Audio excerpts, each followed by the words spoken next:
Welcome to episode 28 of the Unstoppable Podcast, solo round with me, Dan J. Gregory.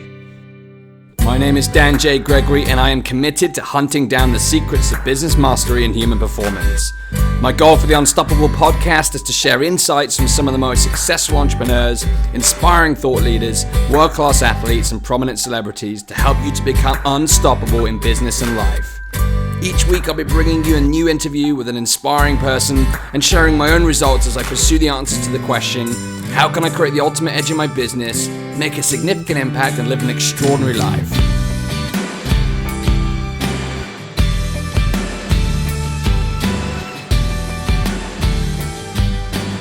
Welcome to episode 28 of the Unstoppable Podcast.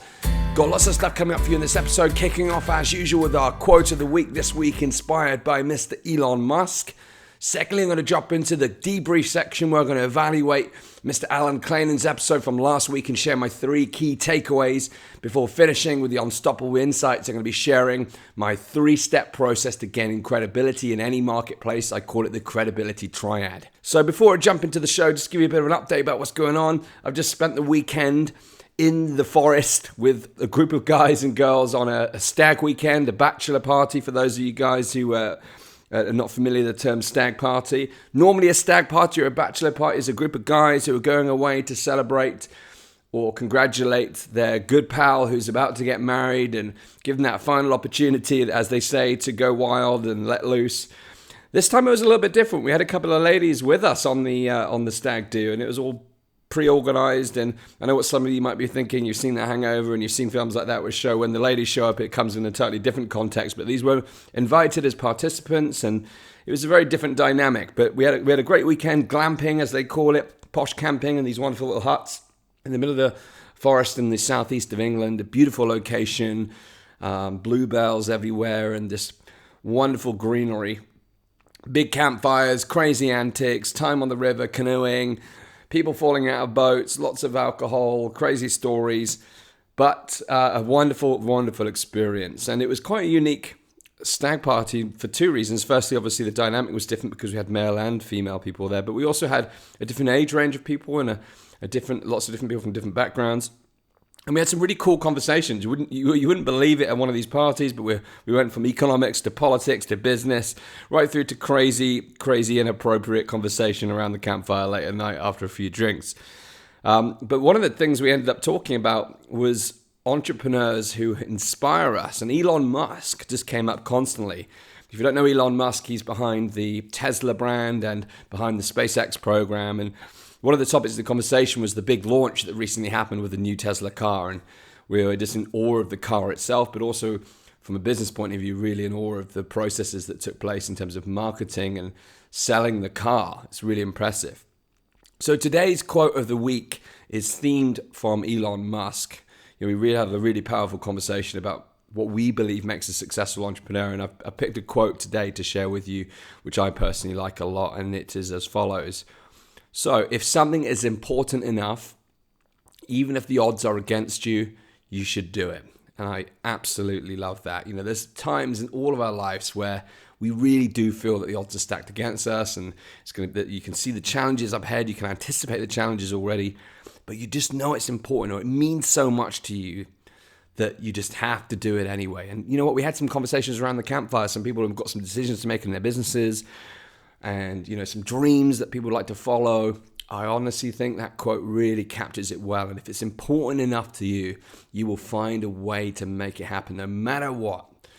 There's always a way. And if someone else has already done it and they've laid a path, then find a mentor that can help you get there.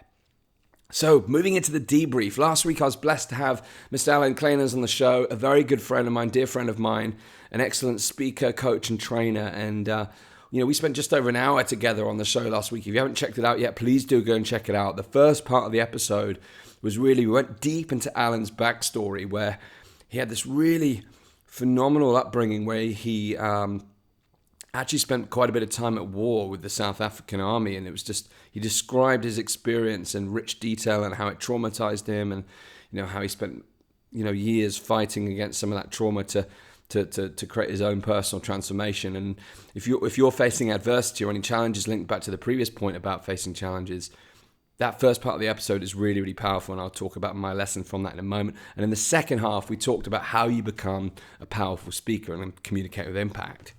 So my 3 key takeaways from the episode start with, firstly, in listening to Allan's deep story about his past and the trauma that he experienced at war, seeing, his friends pass away around him, blood transfusions on the battlefield, bombs being dropped, guns being fired, just all this craziness around him, and how the way Allan tells his story, you can almost put yourself in the picture like you're there. So it gave me a real thought, and we did touch upon it in the episode. But we talk about fear, and I've spoken about fear at length in this podcast series, particularly if you haven't checked it out, the 10-part series that kicked off the show, because it's something I've experienced deeply since becoming an entrepreneur, particularly when I left my job in 2012.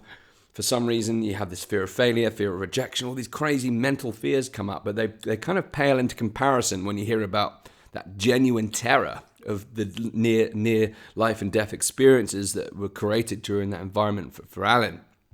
So my first key takeaway was the power of context and the perspective that it can give you. Fear is a really interesting concept, and we were born with fear to keep us alive and to keep us from danger. Our brains are wired for survival. Yet when it comes to some of the fears that we experience in our business and our life, they're not life or death situations, and the fear is not about protecting us from harm physically.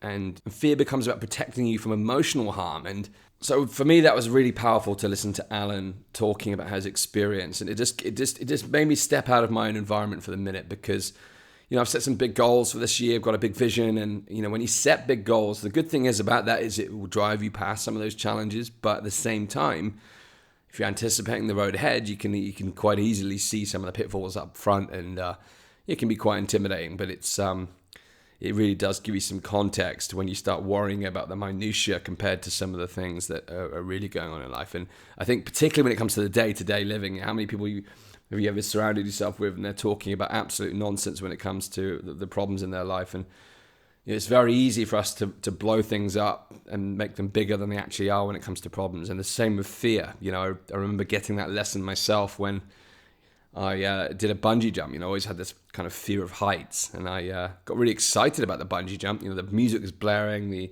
crowd was there, and it looked like a great experience. I love the adrenaline, but the heights was the piece that I was a little worried about. But you build it up in your head to be this big thing, and then you get up on the cage, and the music's blaring, and you look down, and you think, oh gosh.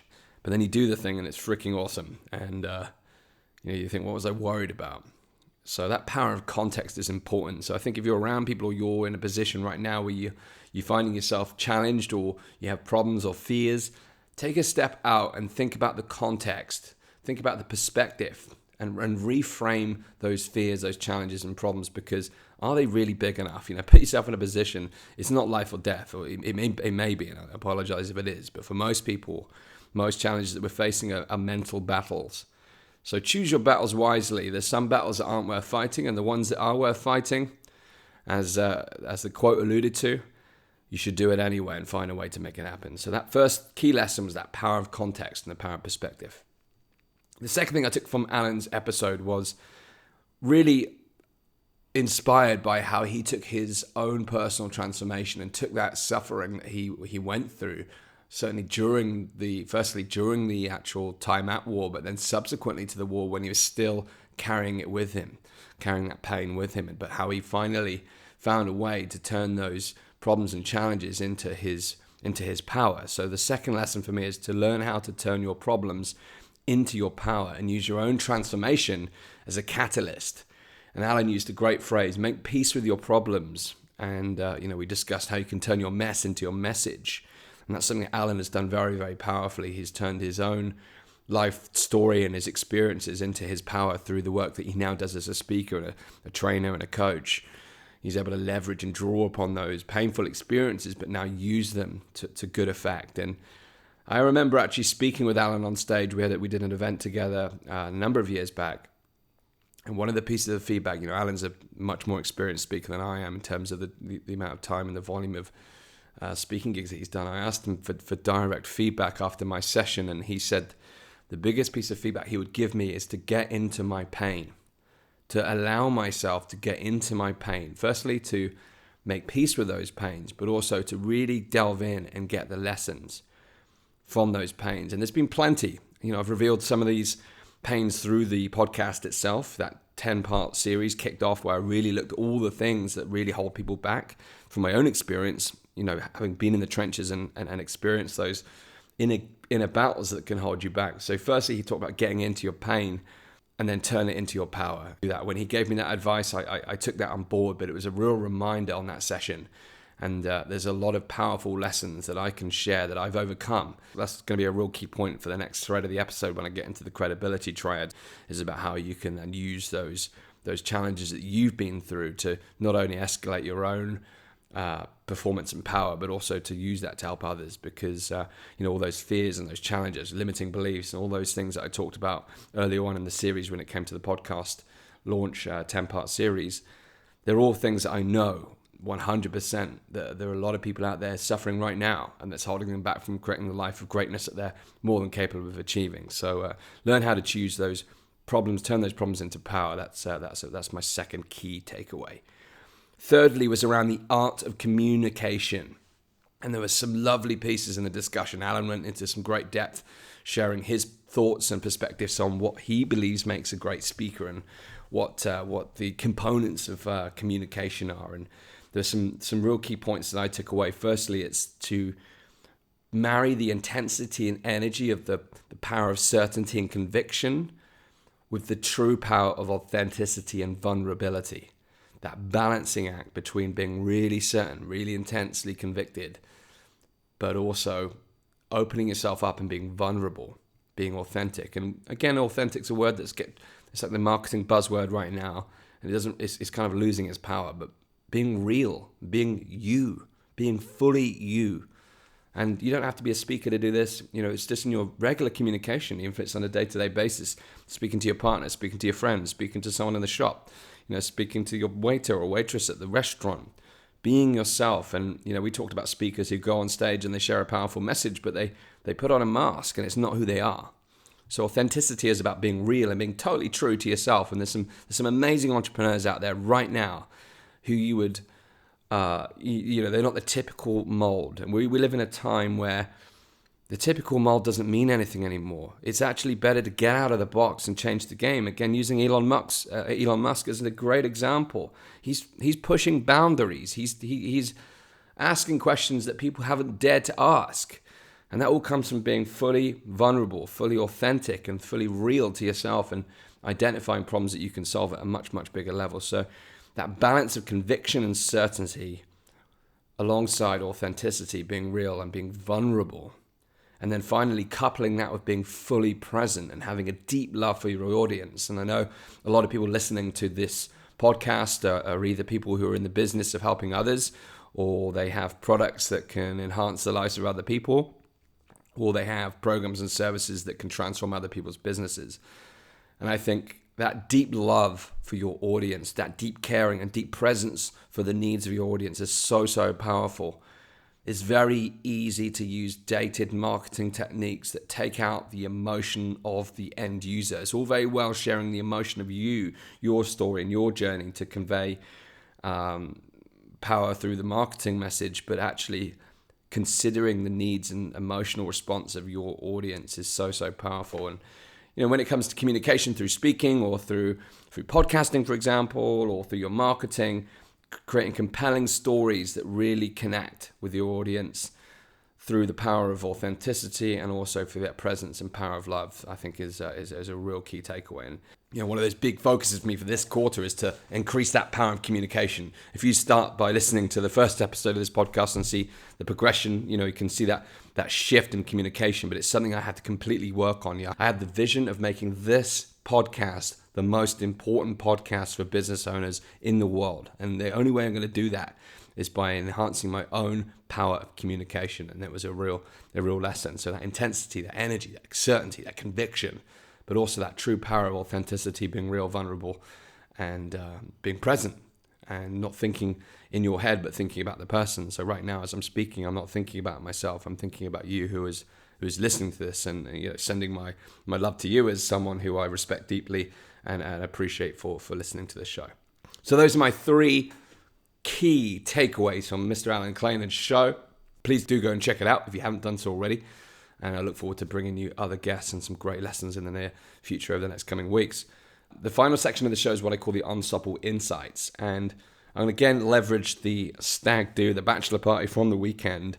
Of course, you meet a lot of new people for the first time, and everyone has the surface level conversation about what you do and all that kind of stuff. And people always show genuine intrigue when I tell people about the Unstoppable podcast and how I work with entrepreneurs to help them to grow their businesses.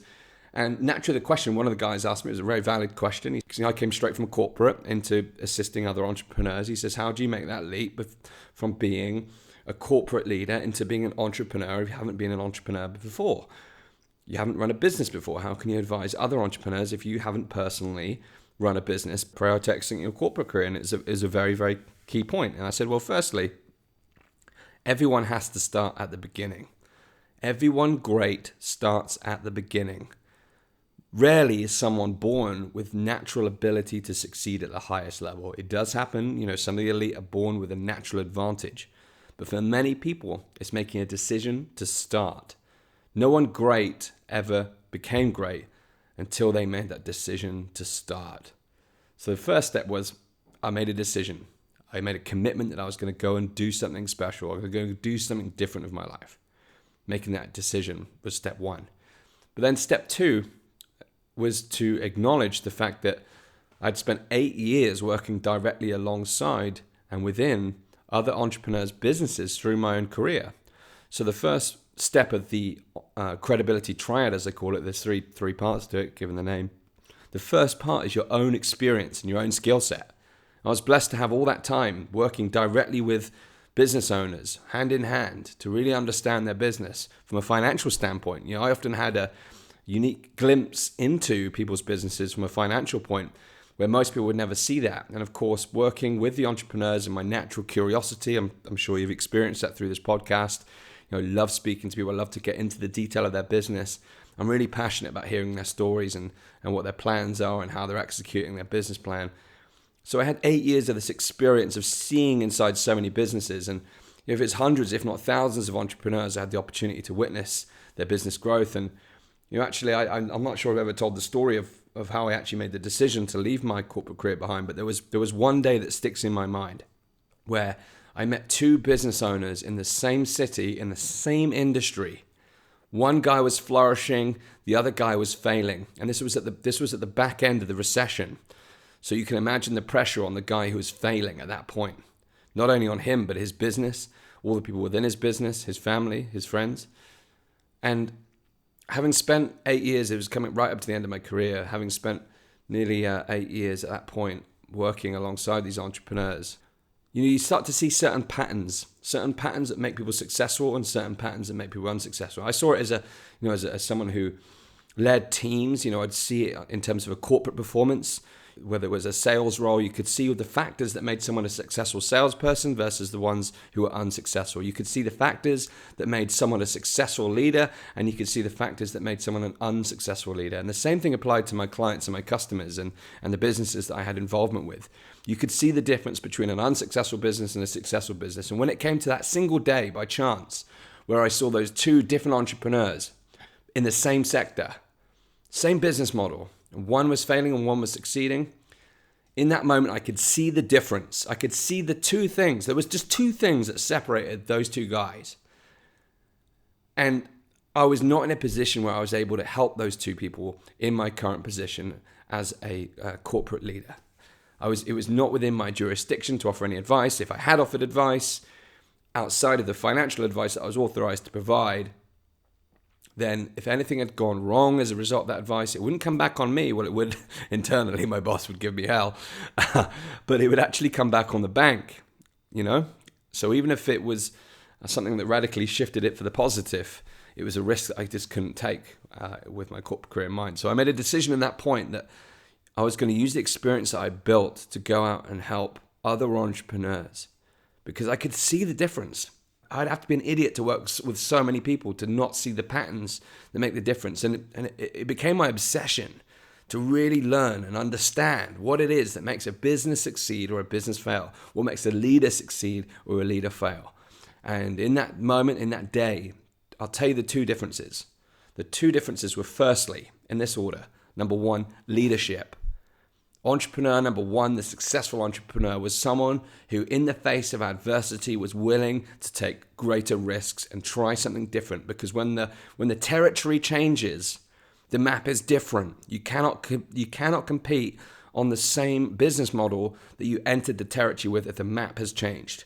So as a leader, he made some decisions to overcome the risks and make some powerful choices about how he was going to lead his business. His ability, his capacity to handle the pressure of the recession and take risks was far greater than the second leader. But it's learnable. And, it's an opportunity for many people listening to this. If you're one of those people thinking, well, I'm not sure how I'd have reacted in that situation. It all comes down to one thing, and it's the questions that you ask yourself. How can I improve my business? How can I tackle this financial situation that I'm in right now and succeed? How can I defy the odds? How can I go beyond all the businesses in my marketplace? And ask those powerful questions that take you to the next level. First things first, the guy who was winning was the guy who was asking better questions and was a stronger leader. The second thing, almost as important, it's like the difference between your arm and your leg. You need them both. The second thing was marketing.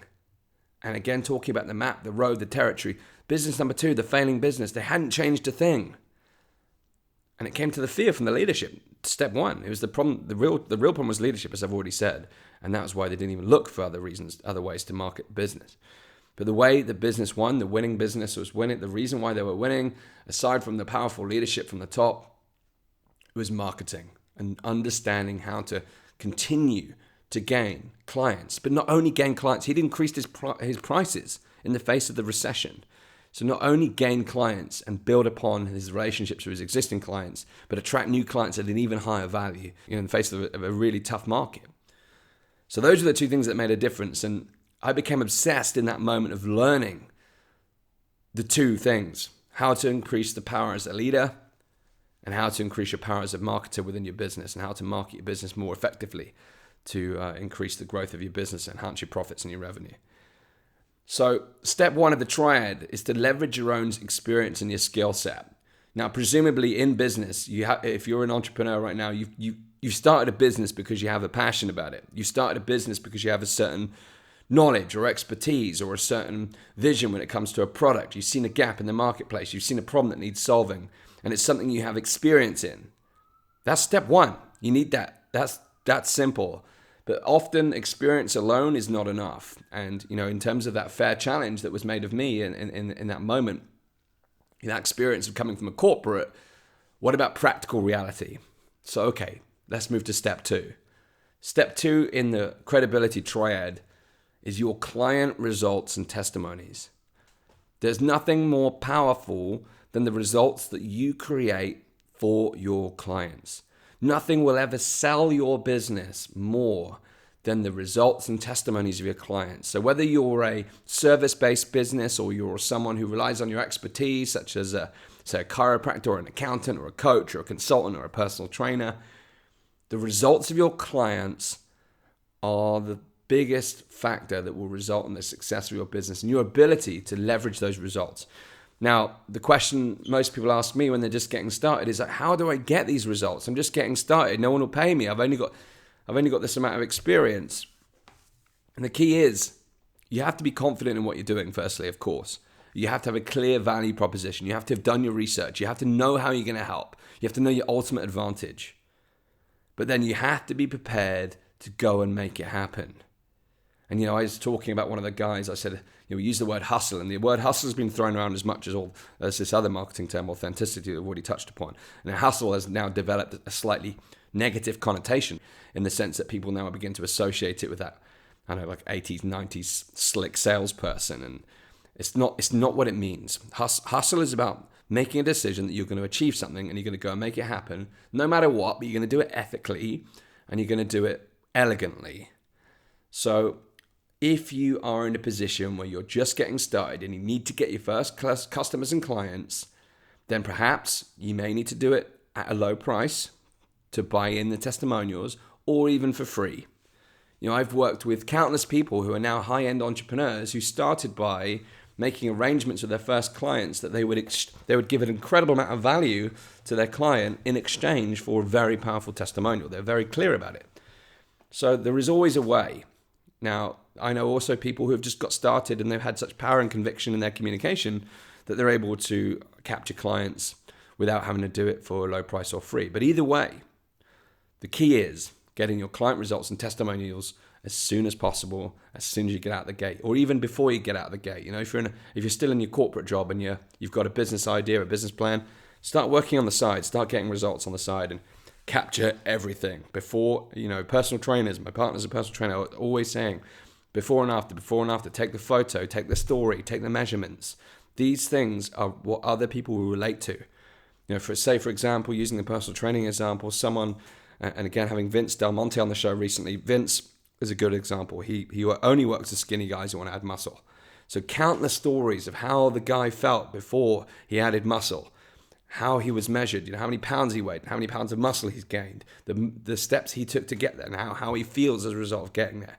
Those results, those pictures, those stories, those measurements are so important, because the next guy who's considering his services will see those results and think, I am just like that person. This is for me.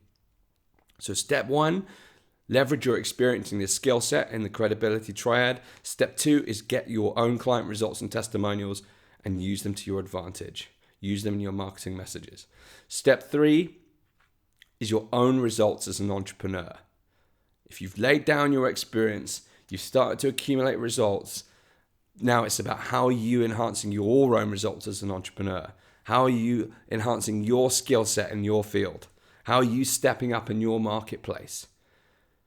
And once you start to step up in your marketplace and you enhance your skills, stay on the personal training theme, you're continually transforming your body. You're continually learning new things about nutrition. You're continually learning new ways of exercising. You're continually embracing new technology. You're always growing your art and your craft and becoming the best of the best in your field. Those 3 things are the Credibility Triad. And all 3 are accessible right from the outset. So you're thinking about your own results as the entrepreneur. It's catch-22, just like the client results. Well, it's all about developing yourself. And when it comes to client results, you can break down someone's journey from A to Z or A to Z in terms of the steps that they'll go to create their own results. Even if you only know how to get from A to B, but not yet C, then use that A to B and work with the people who are also looking to get to B. And then learn how to get to C, and then teach other people how to get to C. Make it happen. These 3 things will be the ultimate credibility triad for you. Use all these things in your marketing, your materials, and if you want to learn how to do that, then I'm about to launch a webinar. I've spoken about this on other episodes. You can check out the details at danjgregory.com/unstoppable, where I'll be talking more in depth about how you can leverage these principles to grow your business. But that is the 3-step credibility triad. Leverage your own experience and your skill set. Number 2, your client results and testimonies. And number 3, your own results as an entrepreneur or as a leader in your business. So the final part of the show today is the Unstoppable Challenge. Now, everything we've talked about in the final section there in terms of Unstoppable Insights, it all really centers around your ability to solve a problem in the marketplace. And there's been a common thread throughout this entire episode, and it's about finding that problem that needs solving. And Elon Musk, to use him as an example again, when it came to Tesla and some of the work he's doing in the renewable energy space, he has this huge vision, this huge global vision of eliminating waste when it comes to the way we manufacture products and the way we use power to power our products. And some of the work he's done with Tesla, these electric cars, it's incredible. And the impact that's going to have on the environment long term is amazing. And that technology is now being scaled. It's being taken into other areas, and it's pushing the boundaries. And the same with the SpaceX proposition in terms of that space race again, all over. So it's about finding the problem that you can solve and become the best in the world at solving. So your challenge this week is to step out of your business and clarify your superpower. What is the one problem that you could become the best in the world at solving? What problem right now are you solving that you need to focus upon in your marketing? What problem right now are you centering all of your attention on when it comes to your client base? Leveraging the conversation with Vince Del Monte about his situation when he was helping skinny guys. He spent the last 10 years focusing on the power of transforming the skinny guy into a muscly guy. What is the one problem that you can solve? What's the one problem that you could become the best in the world at solving? And if you're just getting started as a business, trust me, this is the best question you can be answering right now. What is the one problem, pain, or challenge in the marketplace that you can solve right now? What is that one problem, and who are you going to solve it for? And center all of your attention on becoming the expert at solving that problem for that particular marketplace. So my challenge to you is clarify your superpower, identify that one problem that will help you step up in your business and become the best in the world at what you do. So that is it for today. I've gone slightly over my intended time, but I hope you found value in today's session. I'm really excited about bringing up the next set of guests for you on the show. If there's a specific topic or a specific guest that you'd love to hear from on the show, please do get in touch. The nature of the show, the Unstoppable Podcast, I am willing to go the length to find the guests that will make the difference for you. No matter how famous they are or how obscure they are, I will bring them to the show if it's going to add value for you. So do get in touch. I respond to every email on the blog. So head over to unstoppablepodcast.com and do come and connect.